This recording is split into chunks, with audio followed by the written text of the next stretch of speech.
Hi மக்களே, welcome to Rameswaram episode 2 Dhanushkodi.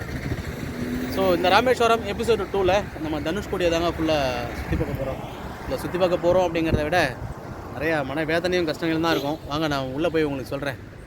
பயங்கரமான சோகமான இடங்க அது. இதுக்கு முன்னாடி நம்ம எபிசோடு 1 போட்டிருப்போம். அதில் அரிச்சல் முனையை போய் பார்த்துருப்போம். ஸோ அதை பார்க்காதவங்க கார்டு அட்டாச் பண்ணுறேன், அதை போய் பார்த்துட்டு வாங்க தனுஷ்கோடியை போய் சுற்றி பார்ப்போம். இந்த ரோடு தாங்க ராமேஸ்வரத்துலேருந்து வர ரோடு. ராமேஸ்வரத்துலேருந்து அப்படியே இப்படி ஸ்ட்ரெயிட்டாக வந்தோன்னா இப்போ நம்ம நிற்கிற இடம் தனுஷ்கோடி. அப்படியே ஸ்ட்ரெயிட்டாக இன்னும் ஒரு 3 கிலோமீட்டர் அப்படி தான் இருக்கும்னு நினைக்கிறேன். அப்படி போனால் தான் அரிச்சல் முனை. ஸோ இதோ தெரிஞ்சு பார்த்தீங்கன்னா லைட் ஹவுஸு, இதுதான் வந்து தனுஷ்கோடி லைட் ஹவுஸு. ஸோ இதுக்கு முன்னே ஏற அலோடு உண்டு அப்படின்றாங்க, பட் இப்போ அலோவ் பண்ணலை. வாங்க அப்படியே நம்ம மெயின் ரோட்டில் ட்ராவல் ஆகி வரோம் இல்லைங்களா, அப்படியே மெயின் ரோட்டில் ட்ராவல் ஆகி வரும்போது இதோ பாருங்கள், இதுதான் அந்த பழைய சர்ச்சு. நம்ம 1965 புயலில் தாக்கப்பட்ட சர்ச்சு. இன்னும் உள்ளே நிறைய விஷயம் புயலில் தாக்கப்பட்டது இருக்குது. நான் உள்ளே போய் உங்களுக்கு காமிக்கிறேன். ஸோ நம்ம இந்த அரிச்சல் முனையும் தனுஷ்கோடியும் வரணும்னா ப்ரைவேட் வெஹிக்கிள் இருக்கணும்னு அவசியம் இல்லை. நம்ம எல்லாமே பஸ்ஸு இங்கே வருது. ஸோ இங்கே நம்ம நடக்கிற தூரம் தான். என்ன கொஞ்சம் லேட்டு மட்டும் ஆகும். நம்ம இப்போ இன்றைக்கி ஒரு 4-5 பிளேஸ் பிளான் பண்ணியிருக்கோம் இல்லையா, அந்தமாதிரி 4-5 பிளேஸ் பார்க்காம ஒரு 2 பிளேஸ் மட்டும் பார்க்குற மாதிரி இருக்கும், அவ்வளோதான். ஸோ வாங்க இந்த சர்ச்சுக்கு போவோம். அடுத்து உள்ளே என்னென்ன இருக்குது அப்படின்னு சொல்லி போய் பார்க்கலாம். இதுதாங்க அந்த 1960களில் இருந்த தனுஷ்கோடி சர்ச்சு. இவ்வளோ பெரிய சர்ச்சுன்னு இருக்கு பாருங்க. 1960 இவ்வளோ பெரிய சர்ச்சு, போஸ்ட் ஆஃபீஸு, காலேஜு, துறைமுகம், ரயில்வே ஸ்டேஷன் இவ்வளோ இருந்திருக்குன்னா இது எவ்வளோ பெரிய முக்கியமான நகரமாக இருந்திருக்கணும். பயங்கரமான ஒரு டாப் சிட்டியை வந்துட்டு நம்ம மிஸ் பண்ணிட்டோங்க. 1964 வந்த மிகப்பெரிய புயல் இவ்வளோ பெரிய ஒரு தலைநகரத்தையே பரட்டி போட்டு எல்லாத்தையும் கொண்டு போயிடுச்சு. இந்தமாரி விஷயங்களை பார்க்கும்போது தாங்க நமக்கு ஒரு சந்தேகம் வருது, கடவுள் இருக்காங்களா இல்லையான்ட்டு. எவ்வளோ பெரிய சர்ச்சு. இந்த சர்ச்சில் பாருங்களேன், அந்த ஜபக்கூட்டம் நடத்தும் போது அந்த ஒரு ஸ்டேஜ் மாரி இருக்கும் பாருங்க, இந்த ஸ்டேஜ்லேயும் இருக்குது. இவ்வளோ இருந்துமே இந்த கடவுள் அவங்களை யாரையும் காப்பாற்றல. நம்ம இப்போ பார்த்து அந்த சர்ச் தெரியுதுங்களா, அந்த சர்ச்சுக்கு இடையில சின்ன சின்ன கடைகள்லாம் இருக்குது. அதுக்கு அப்படியே இந்த சைடு பாருங்களேன், தலைநகரத்தோட முக்கியமான நான் சொன்னதெல்லாம் இருக்குது. அந்த post office, college, railway station, அந்த சம்திங்லாம் இங்கே தான், இந்த சைடு தான் இருக்குது. வாங்க போய் பார்க்கலாம். அந்த கட்டிடங்கள் இன்னும் இருக்குது பாருங்களேன். தோராயமாக ஒரு 60 வருஷம் ஆயிடுச்சுங்க இதெல்லாம் நடந்து.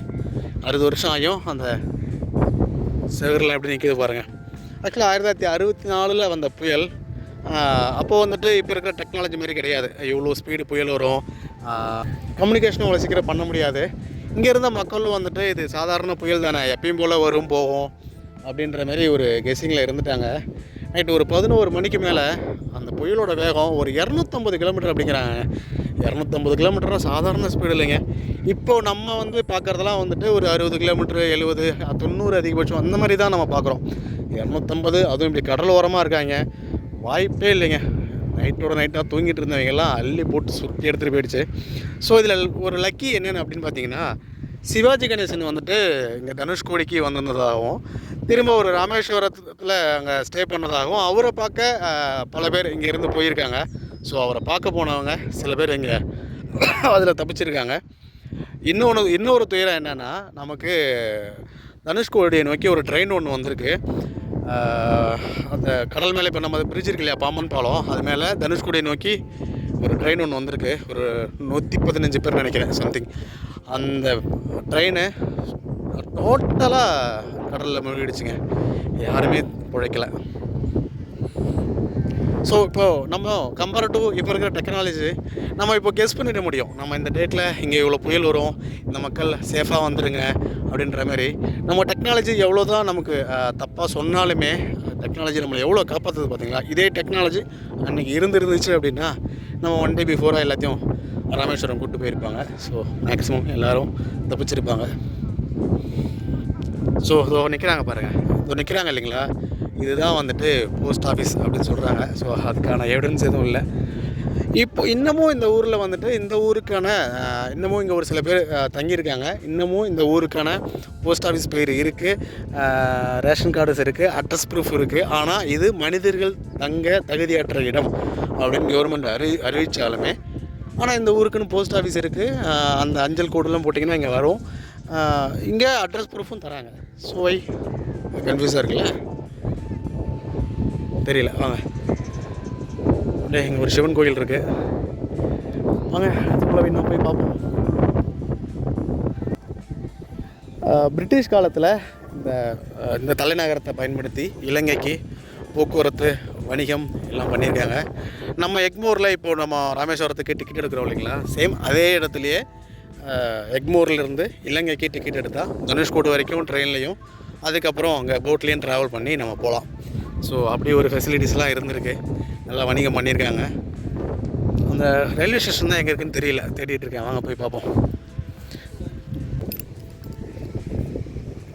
இங்கே தெரியுதுங்களா இந்த சின்ன சின்ன கட்டடமா, அதேமாதிரி சுற்றி சின்ன சின்ன கட்டடமும் நிறையா இருக்குது. ஸோ ஸ்ட்ரெயிட்டில் தெரியுது பாருங்கள், இந்தமாதிரி பெரிய கட்டடமும் நிறையா இருக்குது. இதில் என்ன கட்டடம் தெரியல. அந்த ரயில்வே ஸ்டேஷன் வந்துட்டு அந்த 2 தூண் பெருசாக இருக்கும். அந்த ரயில்வே ஸ்டேஷன் தாங்க தெரியுது, எங்கே இருக்குன்னு தெரியல, உங்களுக்கு காமிக்கலான்ட்டு. ஸோ ஓகே, வாங்க பார்க்கலாம்.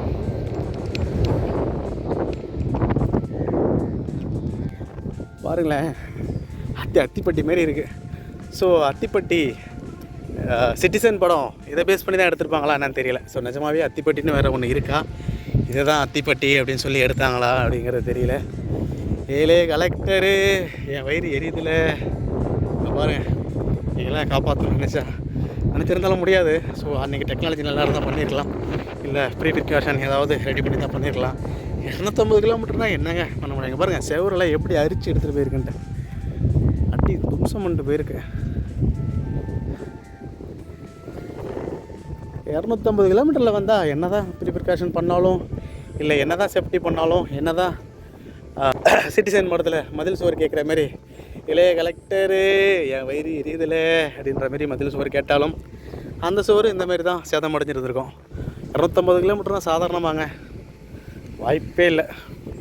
அதனால தான் கவர்மெண்ட் இதை மனிதர்கள் வாழ தகுதியற்ற இடம் அப்படின்னு சொல்லி எல்லோரும் போக சொன்ன பிறகும் இங்கே இருந்தவங்க எங்கே பூர்வீகுடியை விட்டு நாங்கள் எங்கே போகிறது அப்படின்னு சொல்லி இன்னமும் ஒரு சில பேர் இங்கே இருக்காங்க. அதை ஒன்றும் சொல்ல முடியாது, அது இந்த மண்ணோட பாசம், நமக்கும் அப்படி தான். ஸோ இங்கே எது எப்படி எங்கெங்கே இருக்குதுன்னு சொல்லிட்டு படம் போட்டிருக்காங்க, பேர் போட்டிருக்காங்க. இல்லை இந்த லோக்கலில் இங்கே இந்த கீத்தெல்லாம் போட்டு மறைச்சிருக்காங்க, அவங்கள ஒன்றும் சொல்ல முடியாது.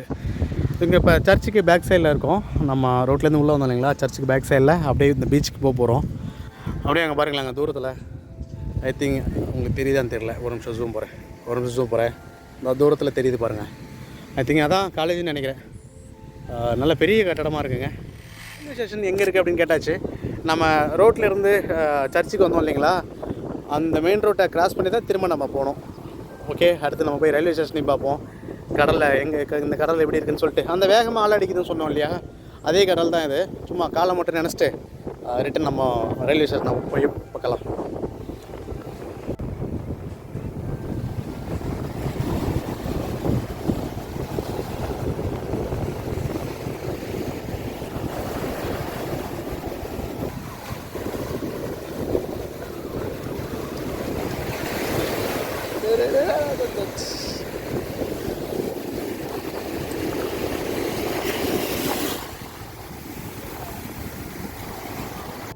ஓகே குடும்பஸ்தர்களே, கப்புள்ஸுகளே, இப்போ பார்த்தீங்களா அப்படியே கிளம்பி வந்துடுங்க குடும்பத்தோட, ஆத்தரைஸ்டு குடும்பத்தோட.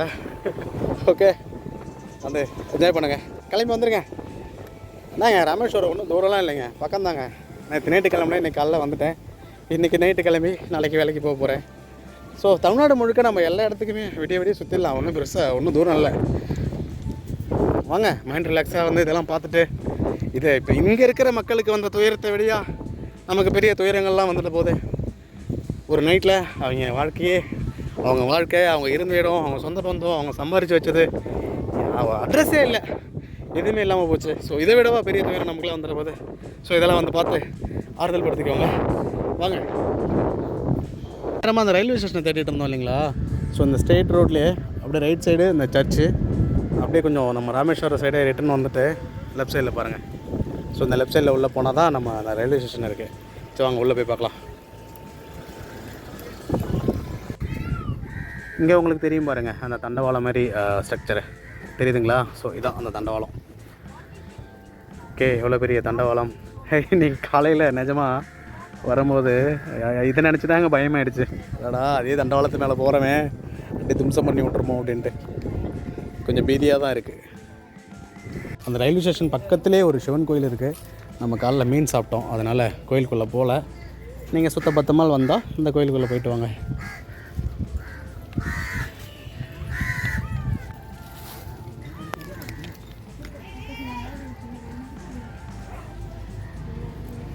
இப்போ ரைஸ் ஓட்டுறோம் 25.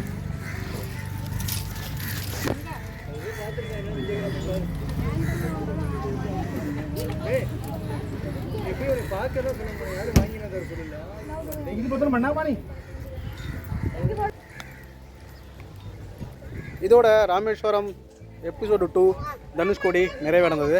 அடுத்து எபிசோடு 3 குருசடை ஐலாண்டுக்கு போக போகிறோம். ஸோ அது இதை விட பயங்கரமாக இருக்கும். அங்கே நான் எனர்ஜி சேவ் பண்ணிட்டு போகணும். எனக்கே பயங்கர என்ஜாய்மெண்ட் அங்கே இருக்குது. குருசடை சப்ஸ்கிரைப் பண்ணிக்கோங்க.